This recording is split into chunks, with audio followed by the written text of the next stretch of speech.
Need for Speed Underground, released in 2003, following on from the huge success seen previously with Hot Pursuit 2, also on the PlayStation 2. The game would also see releases like its predecessor on the GameCube, Windows PC, Xbox, and would even gain other ports on other systems, even with the Game Boy Advance. But this is where the Need for Speed series would take a drastic turn in terms of how it presented itself, as it used to focus mainly on like exotic cars and events. This here would focus more on the tuner car scene, which had become extremely popular due to the success of movies of the time with the likes of the Fast and the Furious, that would allow you to fully customize your car's aesthetics and even power outputs as you race through all of the different events throughout the career mode, where you could race throughout different types of environments, city streets, engaging in both drift racing, street racing, time trials, even drag racing, all with the aim to become the #1 racer within the city. The first Underground proved to be a massive hit, which would end up being critically and commercially successful across the board on all platforms it released on. And with the game being as popular as it was, it really did spark the influence for its iconic sequel, which is often highly regarded as one of the greatest, if not the greatest, Need for Speed game ever made, which would be Need for Speed Underground 2, that released a year later in 2004, which would also move away from the mainstay race types of the original games, because Underground still used the same dynamic of previous Need for Speed games, where you hopped in a car and you just competed in different races. You didn't really get the chance as much to drive around in free roam areas like throughout the city and so forth, but that would change with Need for Speed Underground 2. But still, Need for Speed Underground upon its release was a delight to behold. It had amazing graphics, great use of visuals, and the fact is that everything was focused around the nighttime theme, as everything was dimly lit, was dark. You had to rely on the light and the ambience around each of the scenarios that you were in to see where you were going, and this would play a big factor with each of the game modes that you would end up finding yourself in, as sometimes it could make or break the different gameplay elements depending on your own playstyle and your own skill level. Plus as well, like Need for Speed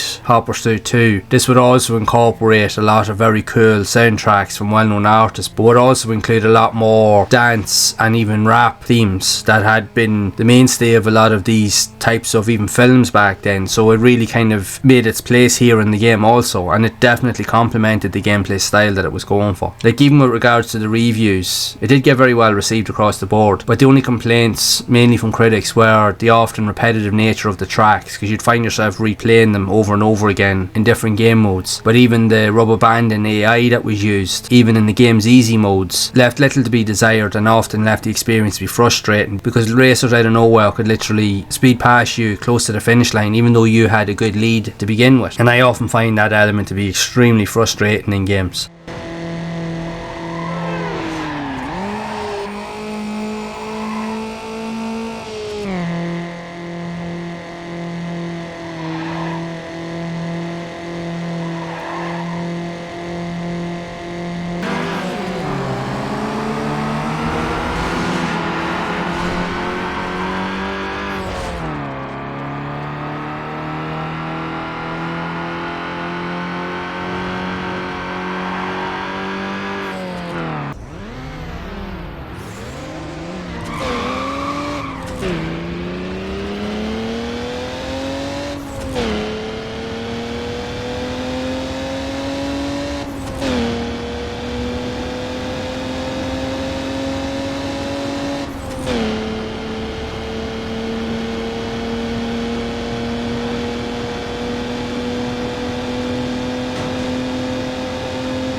Now obviously that would be later tuned and tweaked with different entries, so I think when it comes to that element, and I know it's a cheap tactic that is usually used in games, but it's never fully refined. It's usually just put in there and then just left as it is, and this game is no different in that regard. And if I'll be honest, for me it is the only major gripe with it. But the game definitely tried to appeal to that culture, even around cars and just the way things were happening back then. As I've said before in previous videos, the PlayStation 2 is without a doubt the most rebellious period within within video games, as they were testing new things and getting away with a lot of elements and trying to cross barriers with limitations that had never really been crossed before, and in a lot of ways they did get away with it. Now, that wouldn't have been a thing in previous generations as such, even though the PlayStation 1 is often regarded as even being just as experimental with regards to its games, because with the evolution of 3D gaming. But the PlayStation 2 definitely found its place, and developers were allowed to get away with a lot more, as you've seen so many different types of games coming out that depicted cultural themes, that reflected different scenarios even within the real world to a degree, but even replicated elements that you would have seen in popular movies, which, to be fair, when you look at this game, it is heavily influenced by the Fast and Furious movies. But that ain't such a bad thing, because when you see how well the game and the series did from that point on for the next couple of years, you can easily see why. Because between this, Need for Speed Underground 2, and then Most Wanted are considered to be the 3 greatest Need for Speed games on the PlayStation 2, without question, pretty much ever in the series for most players. Even in many cases, Need for Speed Underground itself would receive awards for being the best racing game of the year when it did release in 2003. So that'll give you an idea of how popular it was. It's a very good solid game. It's an excellent game actually. It does have its flaws, it's not perfect, but what it stands for, it was a reflection of its time, and that is plain to be seen. But really what it did is it literally paved the way for everything that was to come after it, which you will see here in this next video.